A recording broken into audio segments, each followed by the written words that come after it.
The member for Rustico Emerald. Thank you, Mr. Speaker. I just wanted to to rise and say that, of course, I have many constituents that use the Prince County Hospital. I use it. Both my children were born there, and I think it is critical that PCH have a full slate of services, including the intensive care unit, the ICU.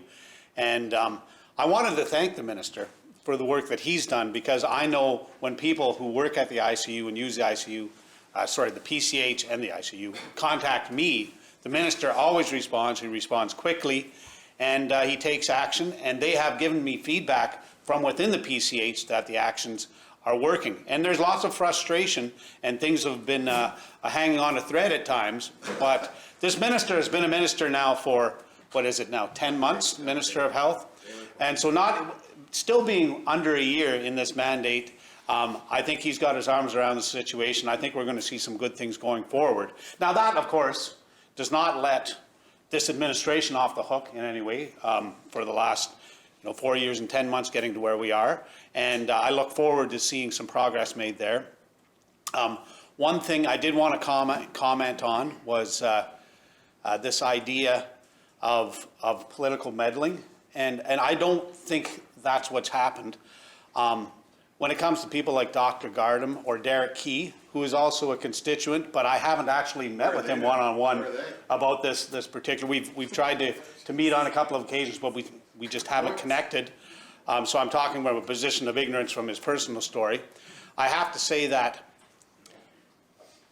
the Premier's office is responsible for every decision at the end of government, and they hold that accountability, and they're very, very keen, the Premier and his staff in that office, of making sure that that things happen in the best way for Islanders. That's what they want to do. But I know it's difficult serving as a minister in cabinet when the Premier's office makes announcements without your knowledge, goes around and meets with people in your department on numerous occasions without you being present.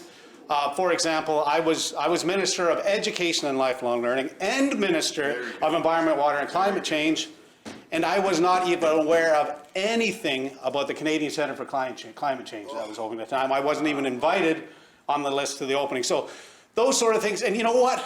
I think we did fantastic things during my time in cabinet, in my portfolios and across it. But if those are the sort of things that are happening to non-political people, like I'm a politician, I expect that and I can work within it. If those things are happening to non-political people, like a Derek Key or Dr. Gardam, I can see why their reaction might be what they are.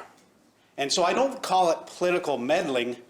I think it's an inclusiveness, and it's a willing to work with everyone that needs to happen.